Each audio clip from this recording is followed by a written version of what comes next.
El aroma santetía, a mantequilla y romero llenaba el pequeño restaurante, mezclado con el olor a lana húmeda de los abrigos que los comensales sacudían al entrar. Había pedido a la mesera una sola vela, no 17, porque una luz sencilla me parecía suficiente. Un deseo, una verdad. Jimena puso los ojos en blanco cuando llegó el plato, pero, aún así, sonrió con ese destello fugaz de mi niña, antes de que recordara ser alguien más. Paloma tamborileaba las uñas contra su celular. El nombre de Mauricio brilló en la pantalla el tiempo suficiente para que lo leyera antes de que lo volteara. «Pide un deseo», dije con una voz más alegre de lo que sentía. La mesera rondaba lista para cantar, pero la detuve con un leve movimiento de cabeza. No éramos una familia de canciones. Éramos una familia de mejor no hacer un escándalo. Jimena se inclinó hacia adelante, su cabello brillando como cuando usaba el aceite de coco que le había regalado en Navidad, y sopló la vela. El humo se alzó en espirales y se desvaneció entre las vigas oscuras del techo. Aplaudí 2 veces. Paloma no aplaudió en absoluto. «Tengo algo que decir», anunció Jimena. El tenedor en mi mano chocó contra el plato. Su tono no era el murmullo alegre de una hija en un restaurante. Era la lectura plana de una chica ensayando frente al espejo. No quería hacer esto en casa. «Puedes contarme cualquier cosa», respondí. A mis 68 años aún creía en el ritual de decir las palabras correctas. Sacó un sobre de su bolso y lo colocó entre nosotras. El papel era grueso como los sobres de cartas de becas de recaudaciones para la biblioteca de décadas, manejando asuntos que decidían el futuro de otros. Paloma me observaba con los párpados entrecerrados. El bullicio del restaurante se desvaneció en mis oídos hasta que solo quedó el latido rítmico de mi pulso. «Ya está hecho», dijo Jimena. «Firmé la semana pasada. Presentamos los documentos el lunes. La audiencia es mañana por la mañana». Me miró como si esperara un aplauso, como si hubiera ejecutado un giro perfecto con su bastón. «Mauricio me está adoptando». No toqué el sobre. Tomé el vaso de agua inútil porque mi boca se había convertido en un cajón vacío. «Tienes 17 años», dije lo bastante bajo para que solo mis hijas me oyeran. «Por eso lo apresuramos», respondió Paloma no sin cierta suavidad. «Para que sea legal antes de que pase su cumpleaños. Es mejor así. Mejor. Es una palabra que la gente pone en cajas antes de enviarlas fuera de tu vida». Jimena alzó la barbilla. «Es un verdadero padre-mamá. Cree en mí. Estudiar en el extranjero. París en otoño. Un campus con arcos de piedra y gente que habla como si recitara poesía. Dijo que él se encargaría de la colegiatura, no con hojas de cálculo y cupones, y hizo un gesto hacia mis manos que eran más viejas de lo que sentía por dentro. «No lo entiendes. Había hecho el trabajo de 2 padres durante 19 años. Esa matemática no desaparece porque alguien más ofrece pagar por arcos». Mantuve mi voz firme. «Y Delfina mamá», dijo Jimena, y la palabra ahora sonaba a reproche. «No hagas esto feo. Es algo bueno. Para mí». La mesera trajo 2 platos de pasta y uno de trucha. Le agradecí y pedí la cuenta. Comimos como figuras en una fotografía con bocas que simulaban apetito. Cuando dejé el tenedor, Jimena empujó el sobre un poco más cerca. El nombre del tribunal impreso en una esquina me miraba. El sello tenía un pájaro. La libertad, pensé, siempre se dibuja con alas. «¿Es mañana a las 9?» dijo. «Queríamos que lo escucharas de mí». Queríamos. Sonaba y a cortesía envuelta en una navaja. «¿Has pensado lo que significa la adopción?», pregunté. «Legalmente. Permanentemente». «Rafael dijo que dirías eso», murmuró Paloma. Parpadeé. Rafael había sido nuestro abogado desde antes de que nacieran. Les había enseñado a flotar en su alberca y les enviaba tarjetas de cumpleaños con búhos dibujados a mano. Dijo que intentarías asustarnos con papeles. Tragué saliva. Nunca las asustaría. Quiero que estén seguras. Jimena se apartó de la mesa. Por un segundo la niña que solía dormirse en mi hombro brilló en su rostro, y luego el brillo de Mauricio lo reemplazó promesas como burbujas de champán. Mauricio nos llevará esta noche al Salón Cristal para celebrar. Reservó una suite. Dice que mañana comienza mi vida de verdad. La mesera llegó con la máquina de tarjetas. Pasé mi tarjeta de débito porque los rituales deben completarse. En el recibo dejé una buena propina y escribí «Gracias» en la esquina. Porque eso también es un ritual gratitud, incluso cuando el mundo te quita algo. En la banqueta, la llovizna de Coyoacán había comenzado ese chisgueteo ligero que empapa tan profundamente como el dolor. Subí el cierre de mi chamarra mientras Ximena me abrazaba como se abraza a alguien en un aeropuerto al que no esperas volver a ver. Paloma besó mi mejilla y olía a mi jabón de lavandería. Mañana, dijo Ximena sonando aliviada, como si por fin hubiera soltado una bolsa pesada que yo la había obligado a cargar. En casa puse el sobre en la mesa de la cocina e hice té que no tomé. Me detuve en la entrada del cuarto donde alguna vez estuvieron sus camas gemelas y dejé que la luz del pasillo rayara el piso como un código de barras. La casa no estaba más vacía que antes, pero ahora estaba recién medida. Abrí el sobre porque a veces saber es lo único que puedes hacer. Las palabras eran implacables en su calma. Consentimiento. Petición. Interés superior del menor. Un tablero de firmas, una fecha que era mañana, una hora que eran las 9. Caminé al dormitorio y saqué una caja de zapatos del closet, donde guardaba las cosas que nos mantenían a flote. Recibos de cuotas del coro, facturas del dentista, la carta de la bibliotecaria que me agradecía por pagar el café de la sala de descanso. Cuando el presupuesto se congeló, los extendí sobre la cama una colcha de papel y entendí que una vida podía ser humilde y monumental a la vez. El reloj en la repisa sonó 8, luego 9, luego 10. Guardé los papeles en su caja, la devolví a su rincón y puse mi alarma para las 6. A las 7 me vestiría con el traje azul marino que usaba para pedir becas, para pedir respeto, para pedir. A las 8 manejaría al centro.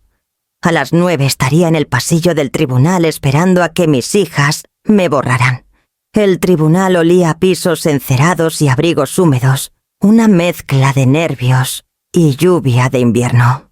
Estacioné a 2 calles porque no podía usar el estacionamiento, donde probablemente estaba el auto brillante de Mauricio, estacionado como un trofeo. Subí las escaleras de mármol lentamente, como si el peso de cada año que las crié sola se clavara en mis rodillas. En el pasillo frente a la sala de familia 4B, Ximena y Paloma estaban lado a lado con el cabello alisado y chamarras nuevas. Delfina había elegido su ropa.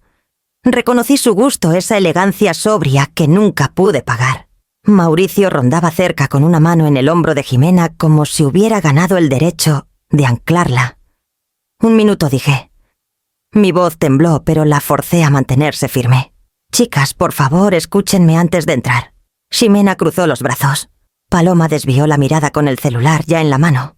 Las crié, dije. Trabajé turnos dobles para pagar frenos, libros, excursiones.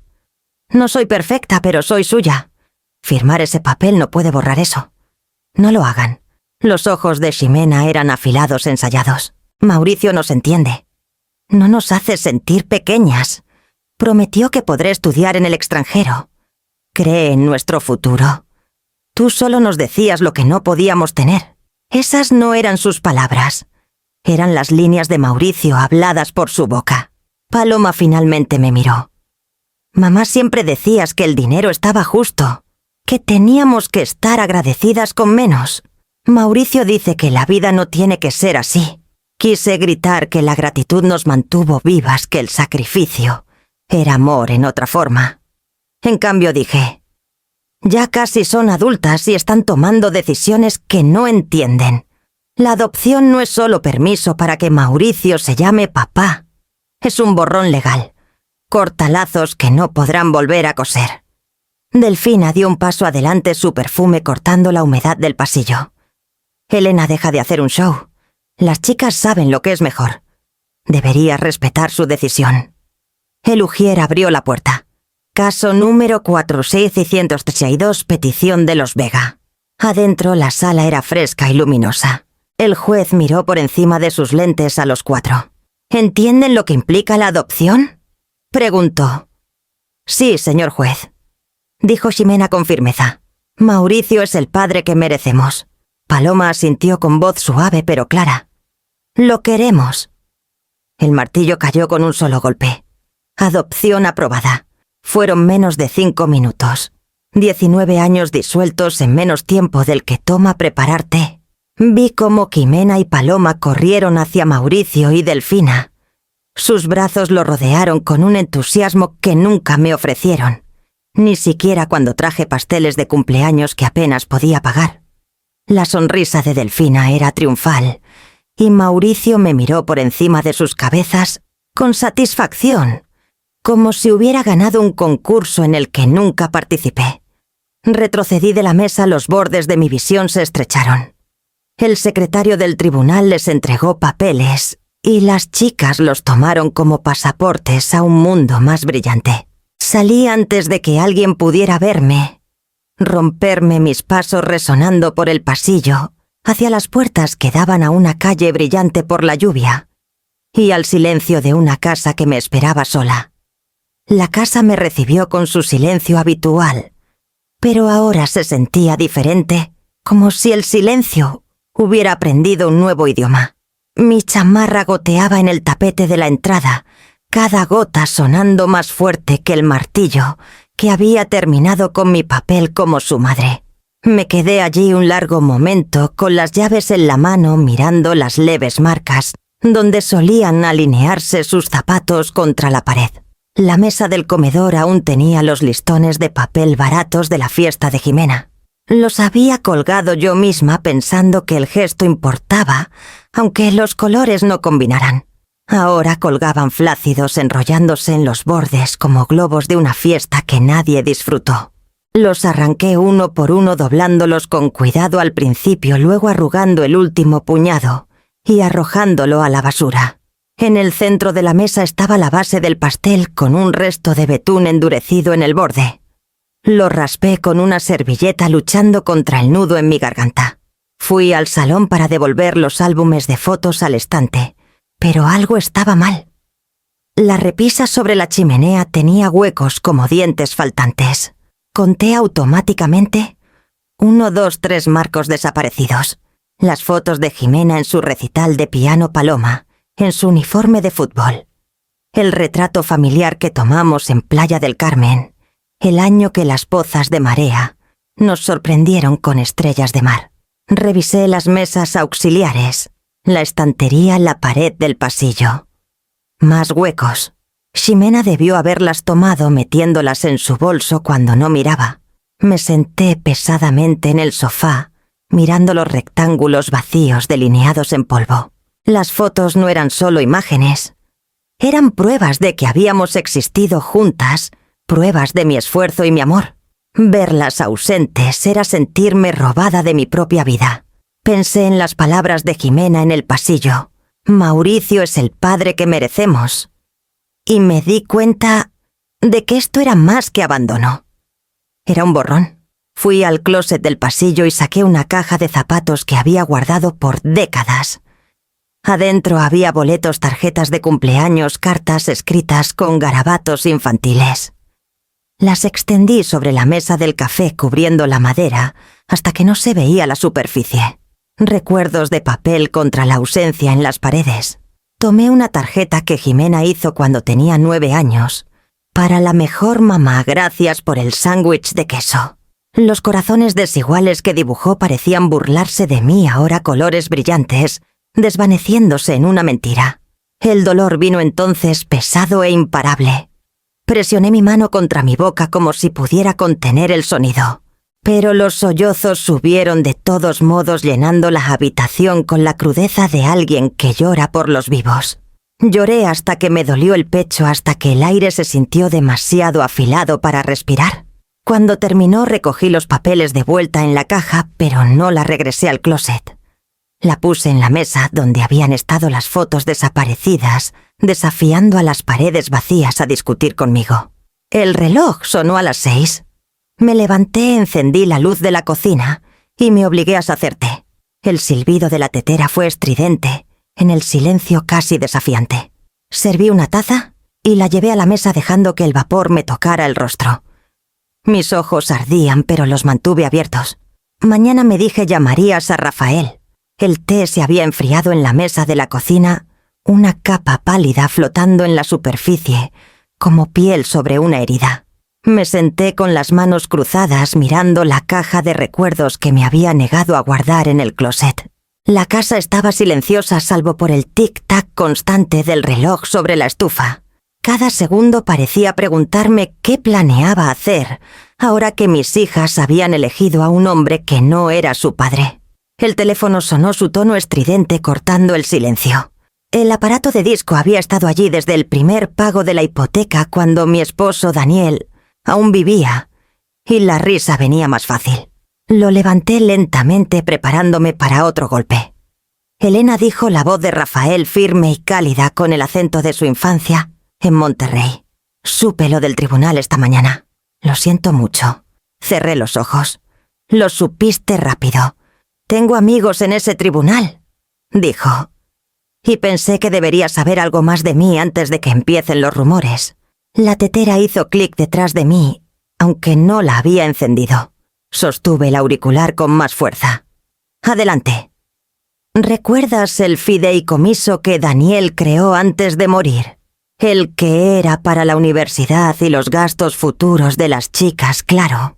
Ese fideicomiso había sido la razón por la que acepté años de comidas frugales, autos usados y noches equilibrando cuentas mientras ellas dormían.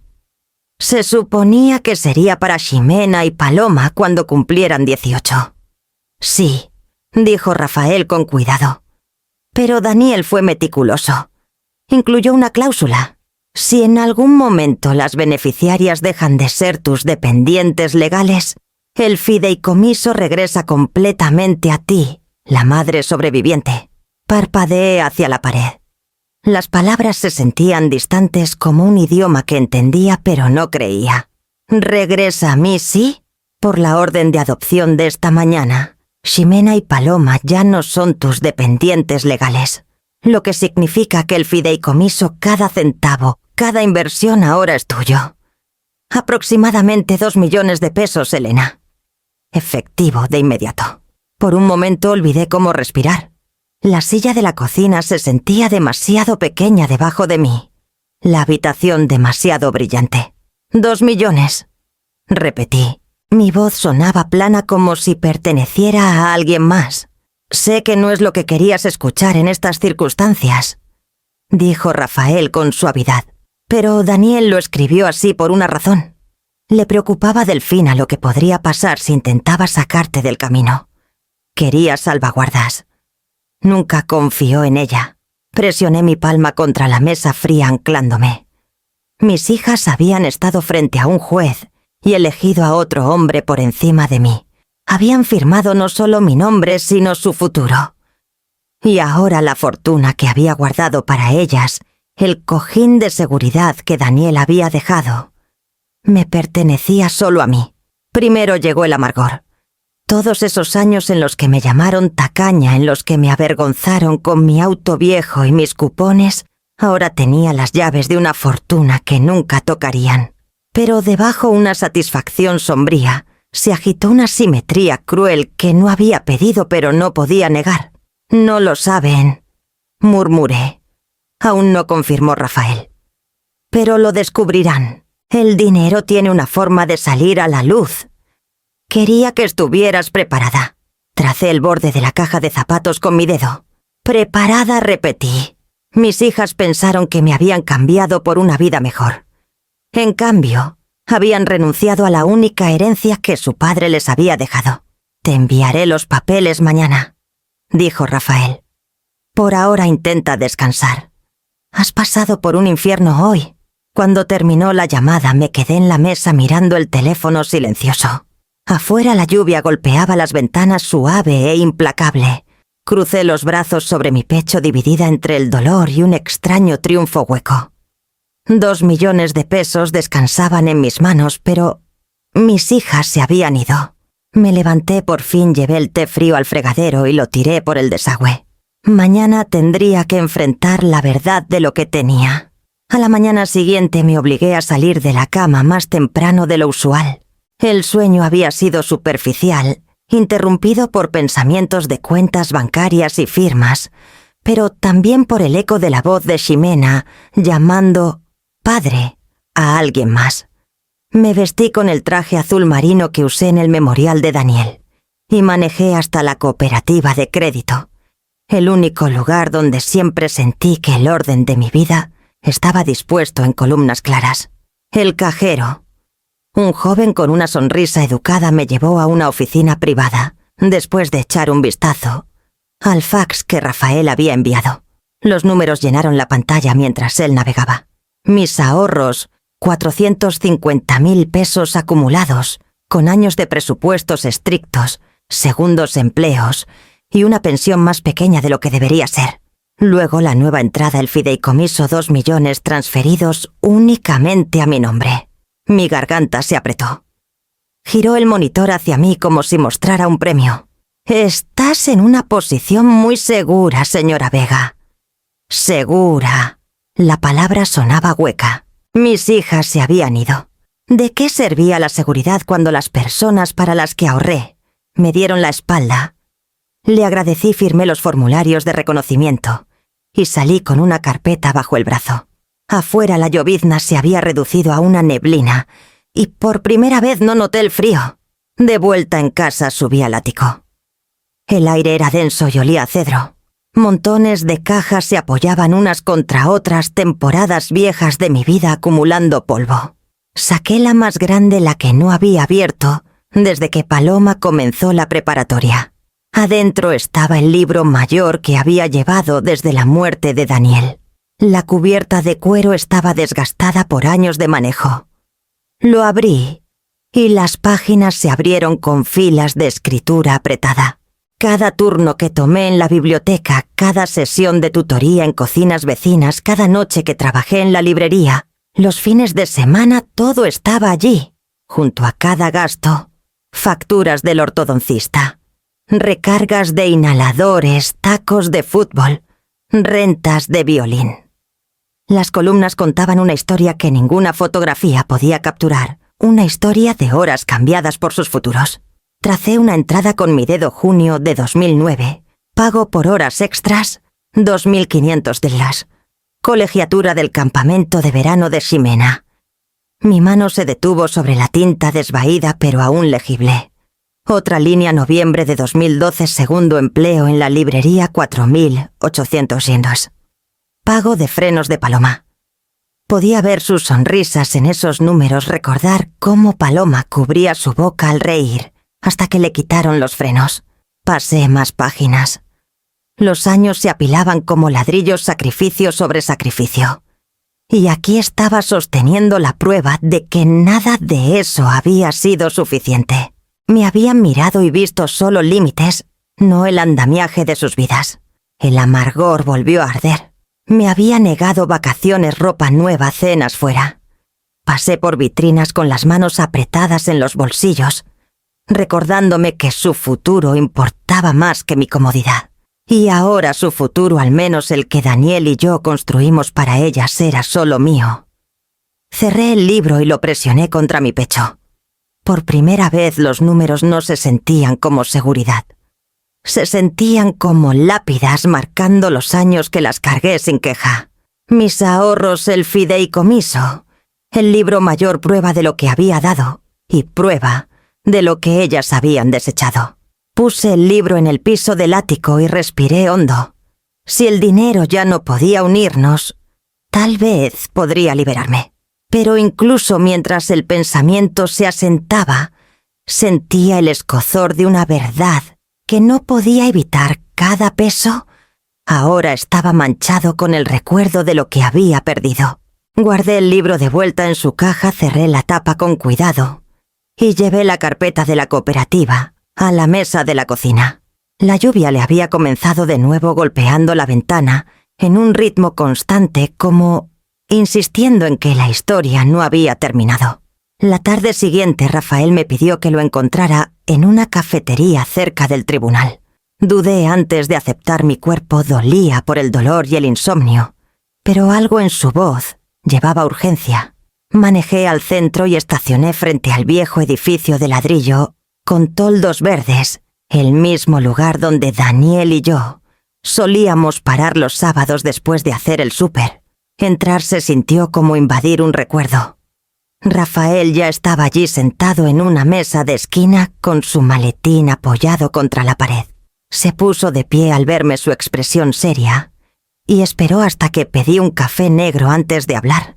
Hice algunas averiguaciones, dijo. Su voz era baja, cuidadosa. Necesitas saber en qué está metido Mauricio. El nombre cayó como una piedra en mi estómago.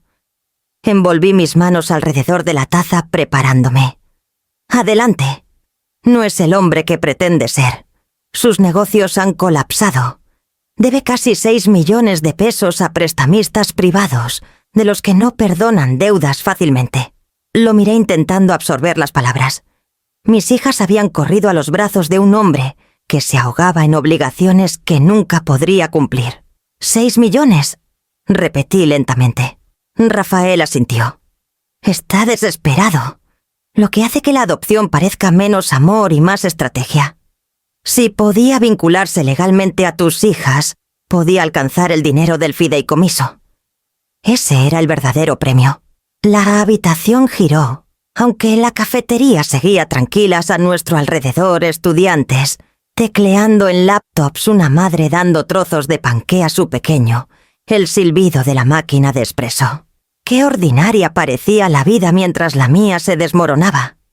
Entonces, Ximena y Paloma... Mi voz se quebró. Presioné mi palma contra la mesa. ¿Fueron engañadas? ¿O lo sabían? Esa es la pregunta, dijo Rafael con suavidad. Son jóvenes impresionables. Él les ofrece promesas, viajes, prestigio, cosas que tú no podías darles. Pero Delfina sabe más. No está ciega, toca sus deudas. Sospecho que ha sido parte del plan todo el tiempo. El amargor que había hervido desde el fallo del tribunal se agudizó en algo más pesado.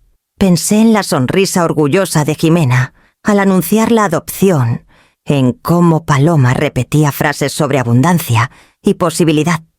Sus palabras no parecían suyas. Habían sido ensayadas, alimentadas. Me desgasté por ellas, susurré. Cada factura, cada turno extra, esos sacrificios llenaron sus vidas aunque nunca lo notaran. Y lo tiraron todo por él. Rafael extendió la mano sobre la mesa rozando la mía. No lo ven ahora, tal vez nunca lo hagan. Pero debes entender, esto no es tu fracaso.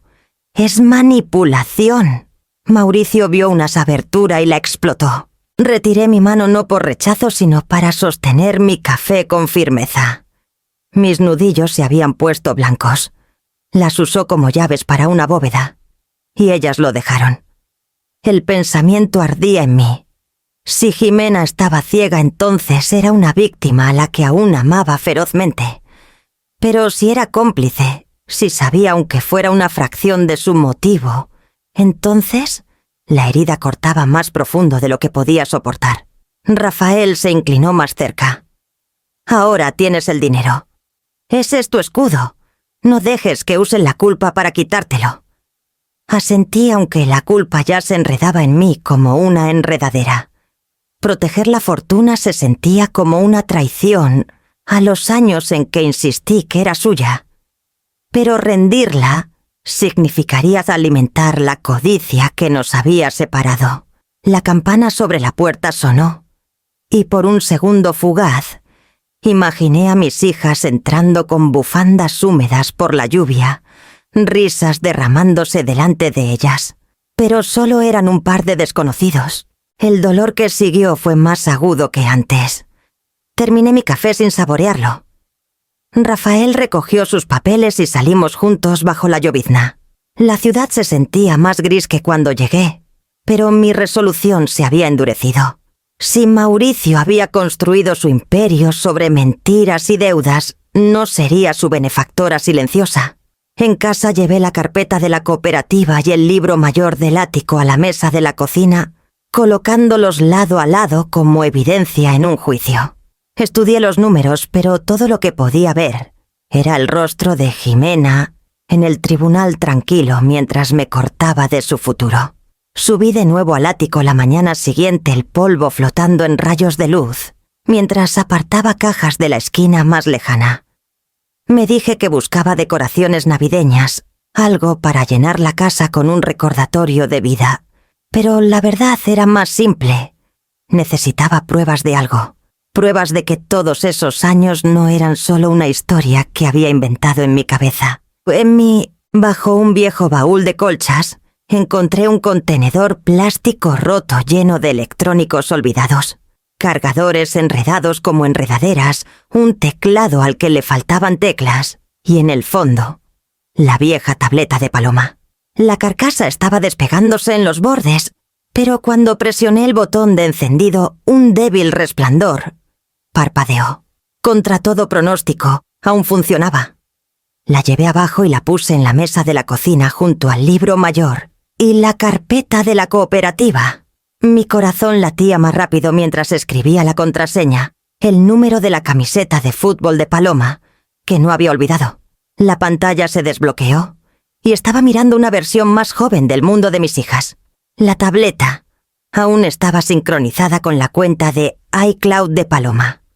Los mensajes se remontaban años atrás, hilos de conversaciones que nunca debí ver. Al principio era algo cotidiano, charlas de la escuela, quejas sobre tareas, pero luego encontré los hilos grupales con Jimena, con Delfina y eventualmente con Mauricio. Las palabras cortaban como vidrio.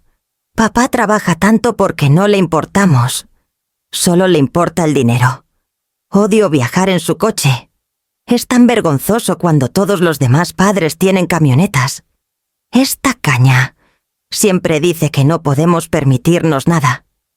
Mauricio nos lleva a restaurantes de verdad. Línea tras línea mis sacrificios retorcidos en vergüenza. Mi ropa de segunda mano alguna vez, un emblema de resistencia ridiculizada, como prueba de que estaba por debajo de ellas. Mi viejo sedán el que las llevó a prácticas, clases y hospitales, descrito como una broma. Se burlaban de la alfombra gastada del salón, de los cojines desgastados del sofá, de todos los lugares donde el amor había superado al lujo. Y luego vinieron las palabras de Delfina, audaces, en los hilos. Nunca cambiará. Es de mente pequeña. Ustedes merecen más que sus formas de tacaña. Mauricio se unió más tarde. Cuando estén conmigo no tendrán que preocuparse por el dinero. Viajarán, verán. Europa tendrán la vida que siempre debieron tener. Me recosté atónita. No era solo rebeldía o inmadurez. Era una campaña. Años de susurros, dudas, sembradas, veneno destilado en sus oídos, hasta que creyeron que les había robado algo, en lugar de darles todo lo que tenía. Desplacé más abajo y vi el cambio. Al principio Paloma dudaba defendiéndome débilmente. Mamá paga por todo. Trabaja duro. Pero las respuestas de Delfina eran cortantes. No dejes que te haga sentir culpable.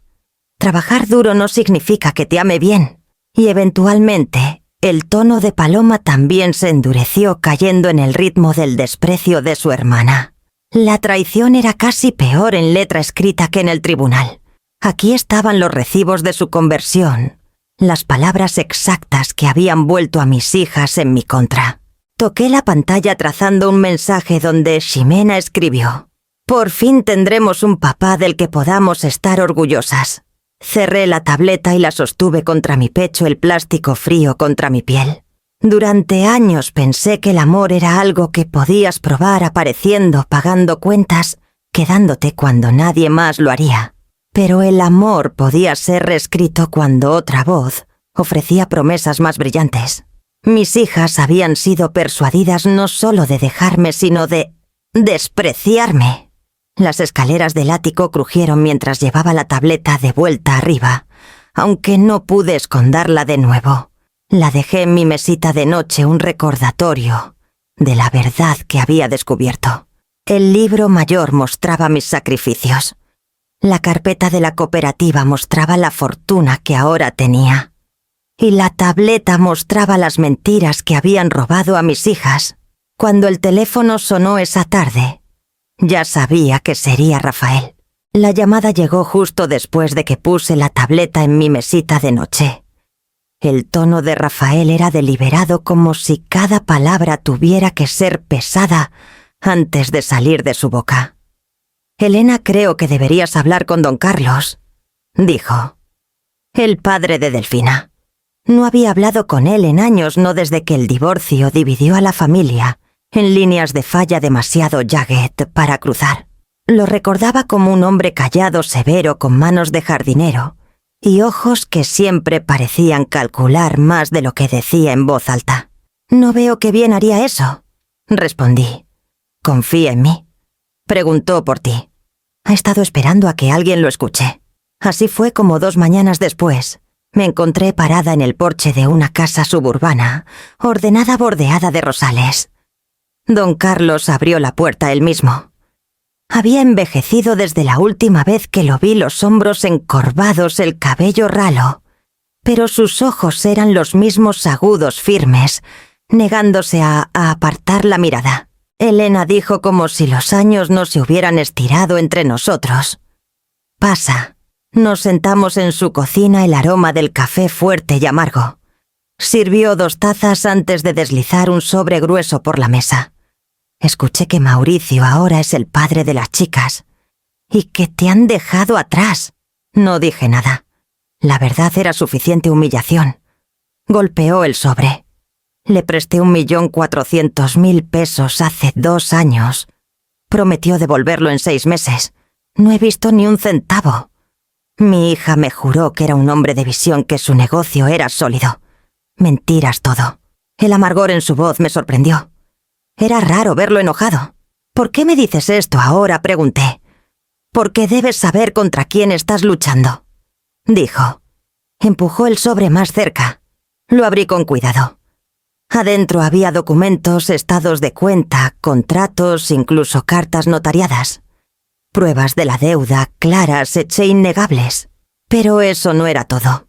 Debajo de los papeles de la deuda había otro archivo más viejo, con los bordes amarillentos por años de manejo. La expresión de don Carlos se oscureció. Hace 5 años Mauricio y Delfina montaron un accidente. Dijeron que él se lesionó en el trabajo. Presentaron registros médicos para un pago de la aseguradora. Hojeé los papeles, formularios hospitalarios falsificados, notas médicas exageradas, cheques de liquidación. Mis manos temblaron mientras leía. «Ella lo ayudó», dijo don Carlos con tono plano. «Mi hija falsificó la mitad de esos documentos. Guardé copias porque me pidió que los almacenara aquí. Pensó que esconderlos en mi casa los hacía seguros. La traición sabía que a metal en mi lengua. No solo Jimena y Paloma, no solo Mauricio, sino la propia Delfina, tejiendo engaños tan profundos que se remontaban años atrás. Miré las firmas, las fechas falsas, el rastro de fraude que sustentaba la vida que ahora presumían. «¿Por qué darme esto?», pregunté, aunque la respuesta ya palpitaba en mi interior. Su mandíbula se tensó. «Porque también me han quitado a mis nietas. No las he visto en meses». Delfina me excluyó, les dijo que era anticuado, amargado. Si supieran la verdad sobre Mauricio, sobre ella, tal vez entenderían. Cerré la carpeta y presioné mis palmas contra ella. Mis hijas pensaban que habían elegido glamour, libertad, posibilidad. Lo que realmente habían elegido era fraude, deuda y un hombre que construía promesas sobre mentiras. Don Carlos se recostó en su silla, su mirada pesada. «Úsalo cuando debas, Elena. Yo ya no puedo pelear con ellos. Pero tú sí puedes». Deslicé la carpeta en mi bolso, su peso anclándome. Esto ya no era solo sobre dinero o respeto. Era sobre exponer una podredumbre que abarcaba generaciones. Cuando salí de su casa, los rosales a lo largo del camino rozaron mi chamarra, sus espinas atrapándose como recordatorios. Para cuando llegué a mi auto ya sabía dónde usaría los papeles. El banquete comenzaba a tomar forma en mi mente. Rafael estaba sentado frente a mí en mi sala con el sobre de Don Carlos abierto entre nosotros. Los papeles cubrían la mesa del café, libros mayores, registros de deudas, formularios de seguros fraudulentos. Mi caja de recibos y la carpeta de la cooperativa estaban cerca, como si nos preparáramos para un juicio, en lugar de una conversación. «Seguirán presionando», dijo Rafael ajustando sus lentes. «Mauricio no puede sobrevivir bajo esa montaña de deuda. Necesita dinero, y ahora que el fideicomiso se fue, vendrá por ti de cualquier manera que pueda». Me recosté en mi silla, el cuero agrietado por años de uso. «Ya tiene a las chicas. ¿Qué más hay que tomar tu reputación? Tu paz. Golpeó los documentos. A menos que tomes el control de la narrativa». Sus palabras se hundieron en mí lentamente. Siempre había luchado soportando, trabajando más horas, ahorrando centavos, quedándome callada. Pero esta no era una pelea que podía ganar con paciencia. Miré las fotos enmarcadas que quedaban en mi repisa, las que Ximena no robó. Sus sonrisas estaban congeladas, pero mi realidad había cambiado. Y si comencé con cuidado en lugar de esperar a que él ataque, los invito a todos a la luz. Rafael alzó una ceja. «Sigue. Un banquete de despedida por la adopción. Lo organizaré en el Salón Cristal. Que crean que finalmente estoy cediendo, dándoles el escenario para celebrar su nueva familia. Pero en realidad será mío. Mi escenario, mi momento. Mostraré a todos quién es realmente Mauricio». Por primera vez en días, un destello de algo cercano a la satisfacción iluminó los ojos de Rafael. «Eso es audaz. Tiene que serlo». Mi voz se estabilizó. Me humillaron en el tribunal en susurros en los ojos de los vecinos, que ahora piensan que no fui suficiente. Si quieren un espectáculo, les daré uno que nunca olvidarán. El plan comenzó a desenrollarse en mi mente con una claridad alarmante. Necesitaría reservar el salón de baile, redactar invitaciones y la mezcla correcta de invitados, familia, acreedores, colegas que aún me recordaban de la biblioteca, personas que pudieran llevar la verdad adelante. La evidencia se mostraría no como papeles secos, sino como pruebas innegables proyectadas en pantallas. Sus propias palabras, sus propias firmas. Rafael se recostó estudiándome. «Si haces esto, Elena, cambia todo. No te perdonarán. Ya no lo han hecho». Asintió lentamente, luego alcanzó su teléfono. «Entonces, hagamos los arreglos». Esa noche me paré frente al espejo de mi dormitorio y realmente me miré. Mis hombros caídos, mi cabello plateado, mi cuerpo suavizado, por años de cargar un peso que no era solo mío. Si quería pararme en ese salón de baile y comandar atención, necesitaría cambiar no quién era, sino cómo me llevaba. A la mañana siguiente me inscribí en un gimnasio cerca del río. La entrenadora, una mujer más joven que Ximena, no parpadeó cuando le dije mi edad. Estableció metas pequeñas, un paso más fuerte, una postura más firme, pesas, que le recordaran a mis músculos su propósito. Cada sesión se sentía como reclamar pedazos de mí misma que había abandonado. Llamé a una sastrería en el centro, una que Daniel había admirado, pero nunca pudimos pagar. La primera prueba me dejó sin aliento, telas que se movían con mi cuerpo, en lugar de colgar inertes colores que iluminaban mi rostro en lugar de desvanecerlo. Pedí un traje azul marino para la dignidad, un vestido negro para el poder y bufandas de seda, en tonos que alguna vez pensé demasiado atrevidos. Con las semanas sentí el cambio. Mi reflejo ya no parecía el de una mujer reducida a la supervivencia.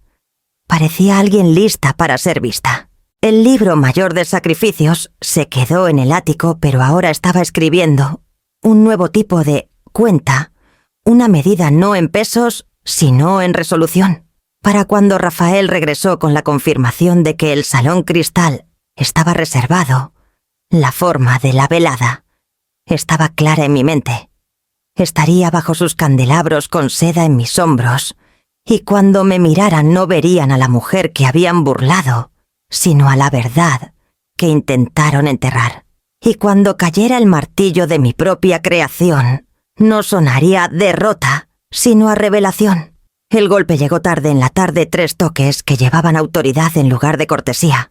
Abrí la puerta y encontré a una mujer con un portapapeles y a un hombre uniformado detrás de ella. Mi estómago se apretó. «Señora Vega», preguntó la mujer. Era de mediana edad, con el cabello recogido pulcramente, su expresión ensayada para la calma.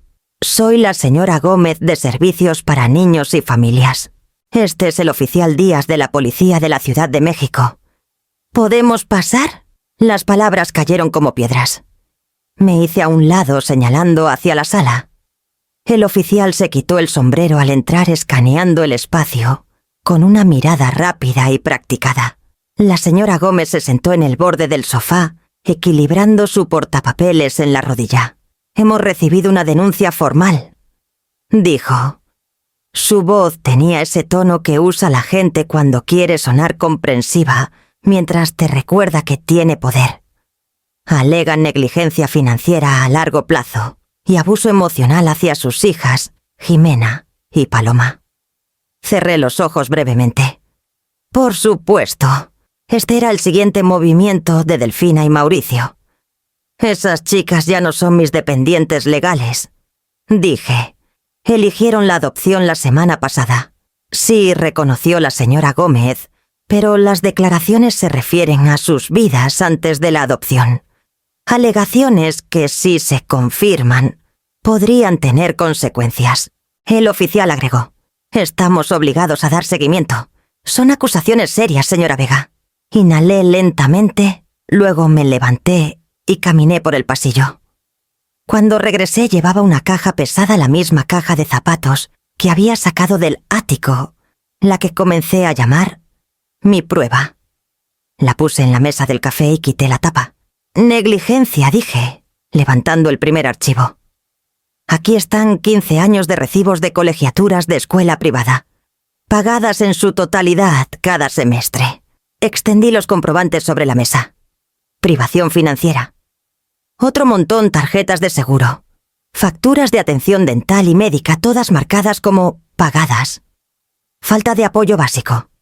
Saqué estados de cuenta de comestibles, servicios, ropa. Cada turno que trabajé, cada segundo empleo que tomé, está aquí. Si el agotamiento fuera abuso, tal vez tendrían un caso. Hambre. No. ¿Abandono nunca?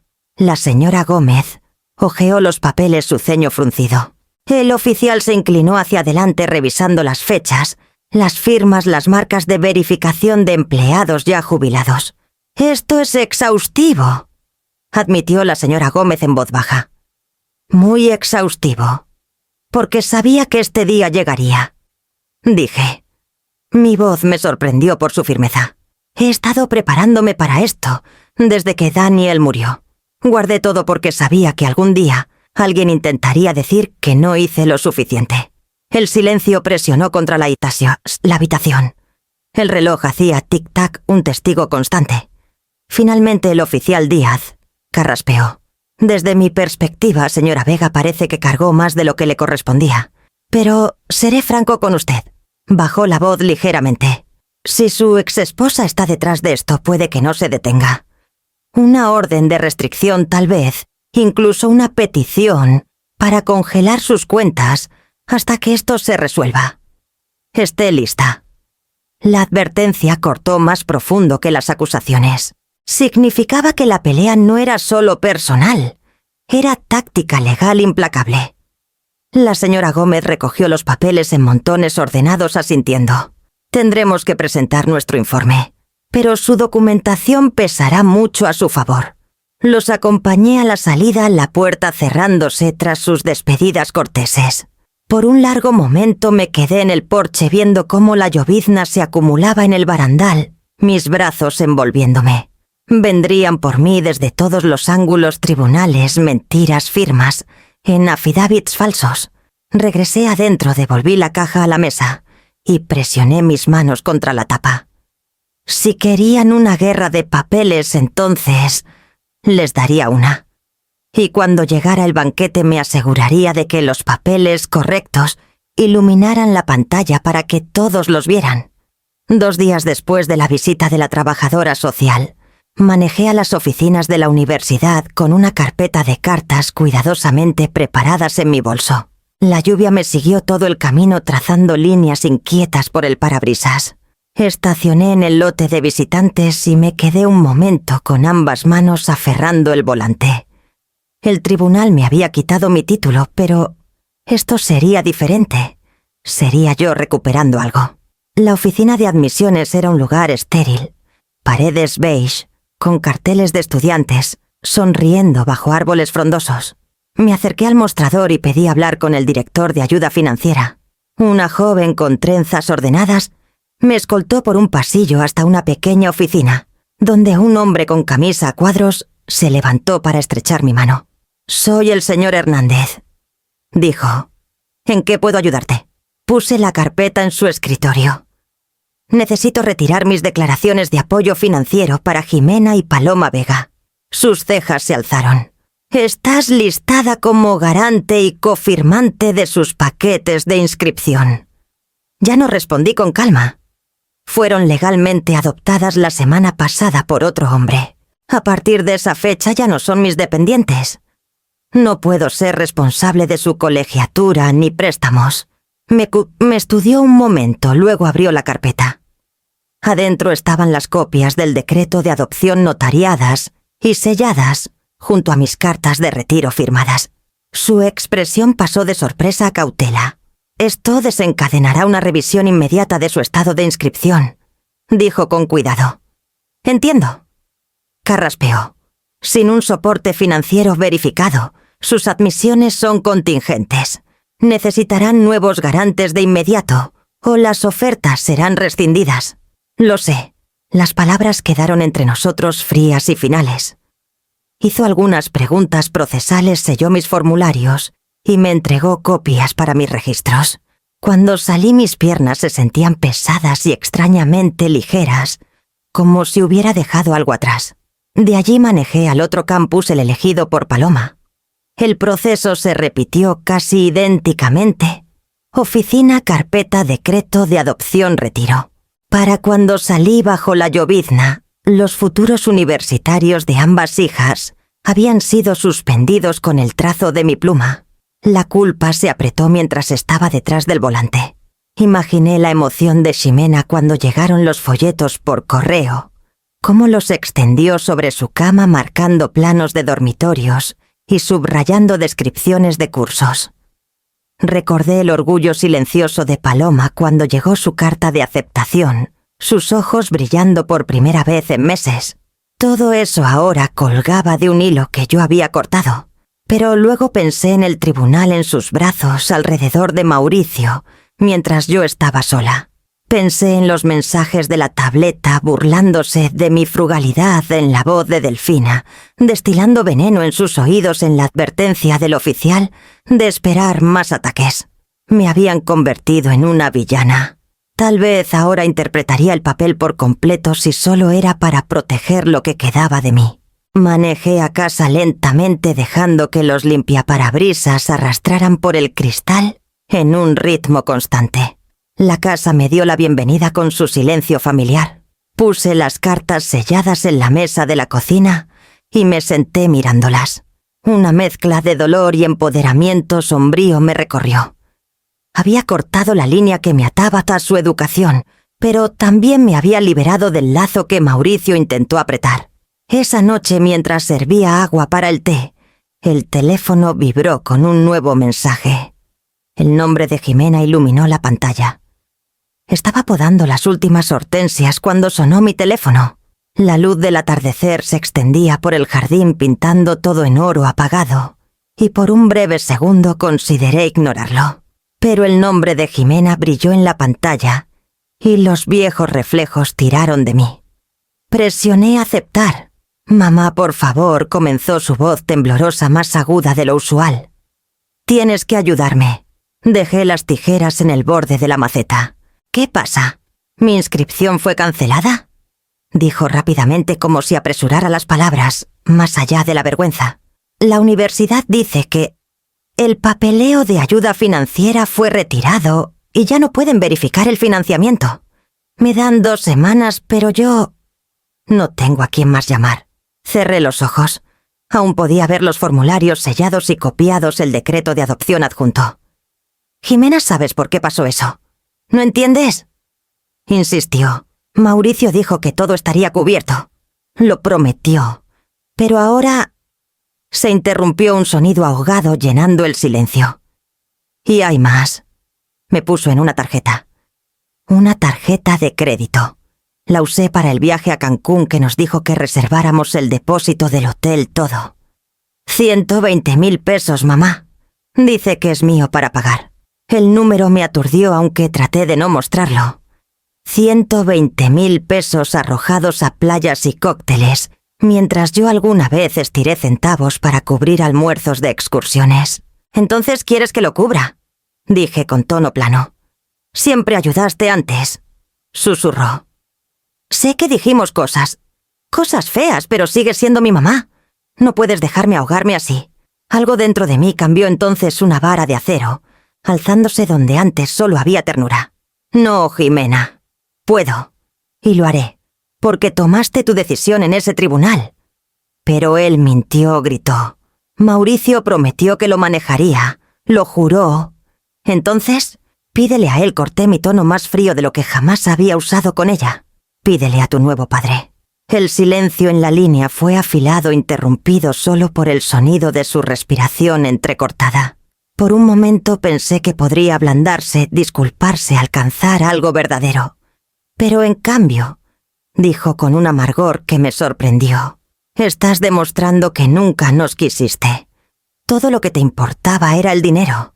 La ironía casi me hizo reír, aunque no quedaba humor en mí. Había desgastado mi cuerpo hasta los huesos por sus futuros, y aún así lo pintaron como tacañería. Estabilicé mi voz. Jimena, te paraste frente a un juez y me borraste.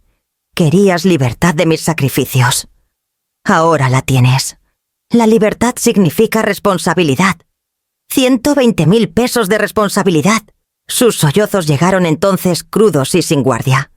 Por favor, solo esta vez. Lo haré mejor. Yo... No. Mi pulgar flotó sobre la pantalla. Sabía que lo que venía no solo terminaría la llamada. Terminaría con la ilusión de que aún era la red debajo de ella. Lo quisiste a él. Vive con él. Y con eso presioné el botón para bloquear su número. La pantalla se oscureció. Mi mano tembló, pero no lo deshice. Me quedé en el jardín escuchando el silencio de la noche, el suave susurro de las hojas. Las hortensias brillaban débilmente en la luz que se desvanecía sus flores cansadas pero aún aferradas. Por primera vez en mi vida había cortado a mi hija, no con enojo, sino con finalidad. El dolor en mi pecho era profundo, pero debajo de él una extraña calma se asentó. Tomé las tijeras de nuevo, podé el último tallo y llevé la canasta adentro. El teléfono estaba silencioso en la encimera, pero sabía que vendría otra llamada de Paloma, si no de Jimena. Y cuando lo hiciera estaría lista. Los candelabros del salón cristal arrojaban su luz como fragmentos de cristal por el salón de baile, reflejándose en la plata pulida y las altas copas de champán. Cada detalle había sido elegido para parecer una celebración, pero para mí era teatro. Mi traje azul marino oscuro ajustado a mis hombros me daba un peso que no había sentido en años. A mi lado Elara Quiroz caminaba con una firmeza tranquila, su mano descansando brevemente en mi brazo, como para recordarme que no estaba sola. No tenía ninguna apuesta en la disputa, ninguna historia con mis hijas, pero entendía lo que significaba ser testigo, y su presencia me daba valor. La sala zumbaba con conversaciones educadas del tipo que enmascara la tensión. Mauricio estaba cerca del escenario, su sonrisa amplia, una copa alzada en victoria. Delfina rondaba cerca radiando triunfo. Jimena y Paloma los flanqueaban, vestidas con vestidos demasiado sofisticados para chicas de su edad. Sin embargo, parecían nerviosas, sus miradas recorriendo la sala como buscando aprobación. Esperé hasta que el murmullo alcanzó su punto máximo antes de dar un paso adelante. El micrófono chilló ligeramente mientras lo ajustaba. Las conversaciones se silenciaron. Los tenedores se detuvieron. Todos los rostros se volvieron hacia mí. «Buenas noches», comencé mi voz firme a pesar del trueno en mi pecho. Esta noche debía marcar una despedida, una transición. Y lo es, aunque tal vez no de la manera que algunos de ustedes esperaban. Hice un gesto a Rafael, que estaba en el proyector. La primera diapositiva apareció detrás de mí, una hoja de cálculo simple. Años de ingresos y gastos. Durante 19 años crié a Jimena y Paloma sola. 2 trabajos, horas interminables, cada centavo cuidadosamente contado. Aquí está la prueba: pagos de colegiaturas, facturas médicas, comestibles, seguros. Sacrificios apilados como ladrillos para construir un futuro para ellas. Murmullo recorrió la multitud mientras documento tras documento aparecía recibos, estados de cuenta, fotos de libros mayores. Y sin embargo continué. Estos sacrificios fueron reescritos como tacañería, mezquindad. Me pintaron como alguien que se preocupaba más por el dinero que por ellas.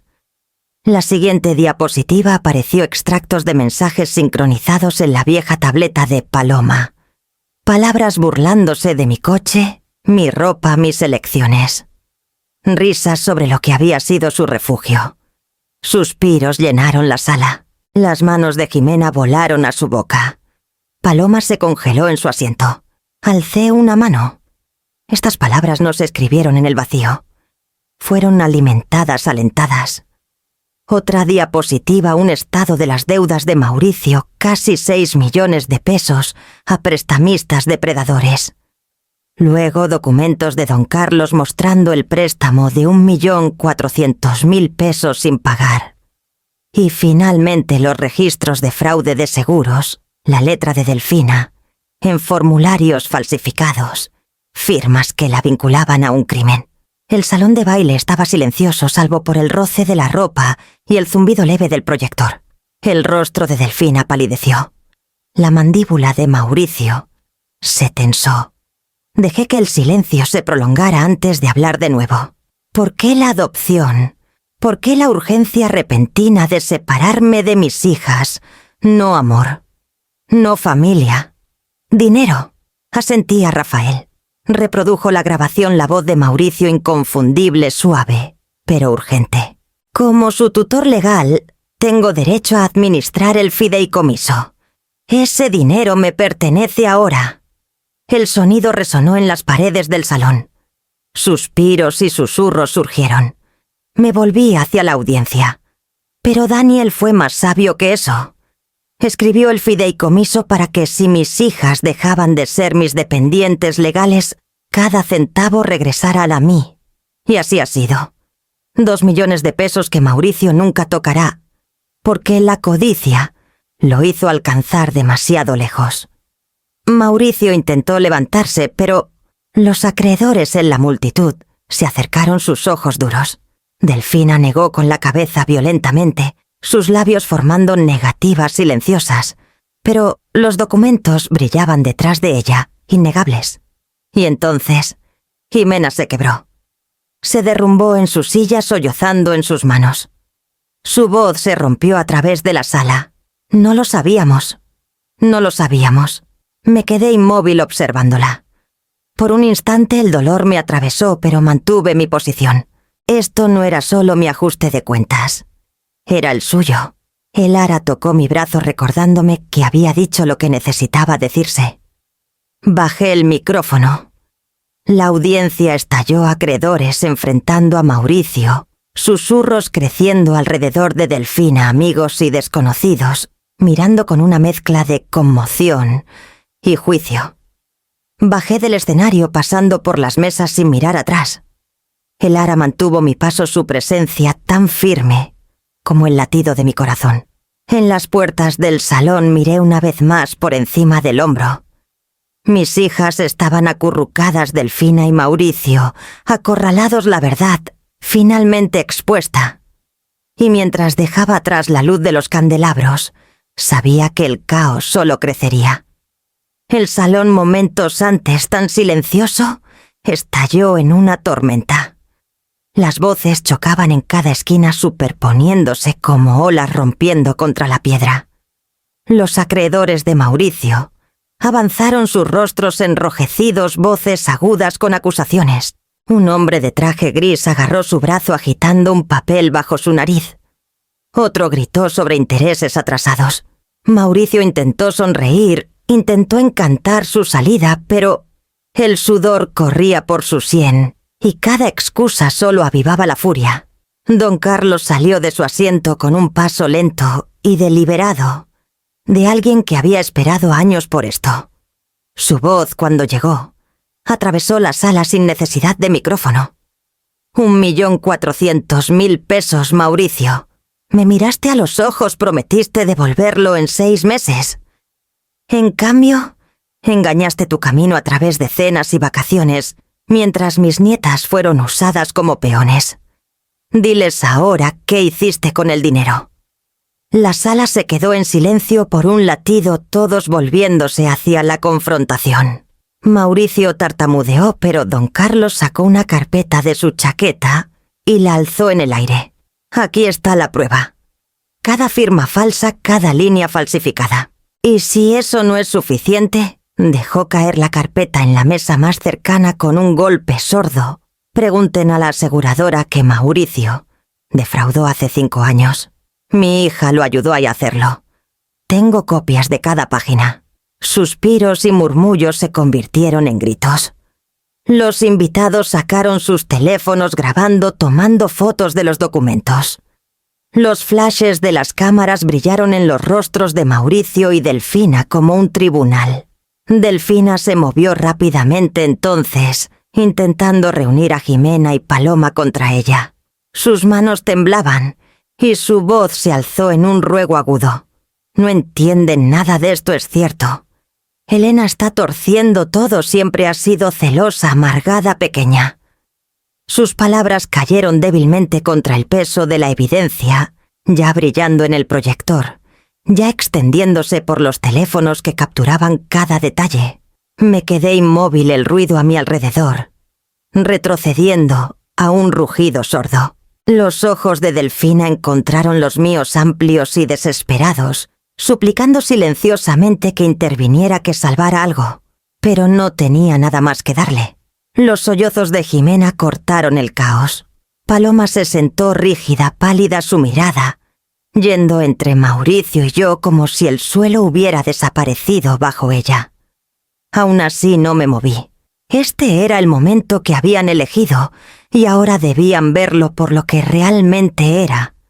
Mauricio gritó algo sobre mentiras, sobre enemigos conspirando contra él, pero sus palabras se ahogaron bajo la marea creciente de acreedores acercándose. Un hombre anunció que estaba llamando a la policía. Otro gritó sobre presentar cargos. Delfina se encogió, aferrándose al brazo de Ximena, pero la multitud se acercó más ansiosa por cada pedazo de prueba. El ara tocó mi manga. Sus ojos me dijeron lo que ya sabía, era hora de irme. Alcé la barbilla, reuní mi compostura y caminé hacia la salida. La voz de Delfina me siguió frenética, suplicante. «Elena, espera. Podemos arreglar esto, por favor. No te vayas así». Pero no me volví. Mis tacones golpearon el mármol en pasos medidos, cada uno llevándome más lejos del naufragio. El paso de Lara igualaba el mío, tranquilo y deliberado. Las pesadas puertas del salón se abrieron, derramándonos al aire más fresco del pasillo. Detrás de mí, el caos continuó, voces, alzándose flashes de cámaras, el sonido de una máscara familiar, cuidadosamente construida, desgarrándose. No miré por encima del hombro otra vez. Los candelabros, el escenario, los susurros, las traiciones, los dejé todos atrás mientras salía la noche. Afuera la lluvia había comenzado de nuevo, ligera pero constante, golpeando el pavimento como un recordatorio insistente. La respiré aguda y limpia, y supe que aunque la batalla adentro había terminado, las secuelas apenas comenzaban.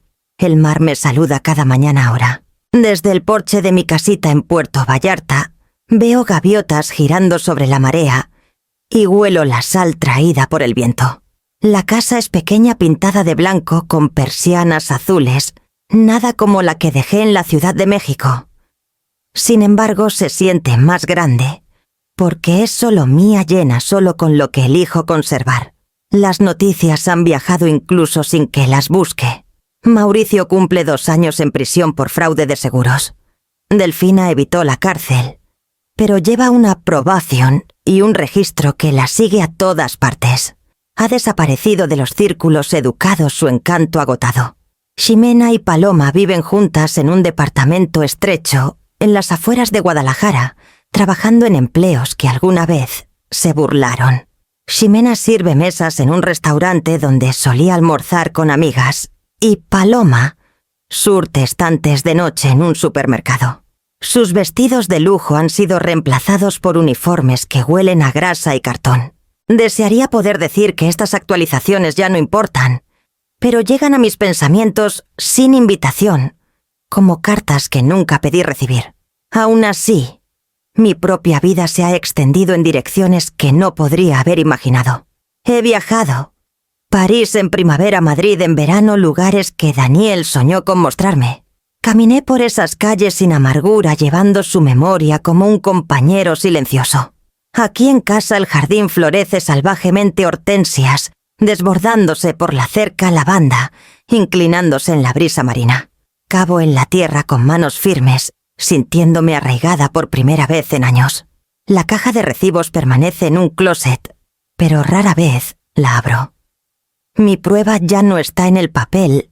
Crecen las flores en las mañanas tranquilas, en las risas que a veces comparto con el ara sobre el té cuando me visita. La libertad vino con un costo pagado, con desamor y distancia. Pero mientras estoy junto al océano, el aire salado llenando mis pulmones, sé que finalmente he entrado en una vida que me pertenece solo a mí. Y entonces, una mañana gris de sábado, suena el timbre. La lluvia había sido constante desde el amanecer, golpeando las ventanas como dedos pidiendo entrar. Me había envuelto en un chal y acomodado con un libro cuando sonó el timbre. Al principio pensé que podría ser el ara trayendo pasteles del pueblo. Pero cuando abrí la puerta, 2 figuras estaban en la luz gris empapadas hasta los huesos.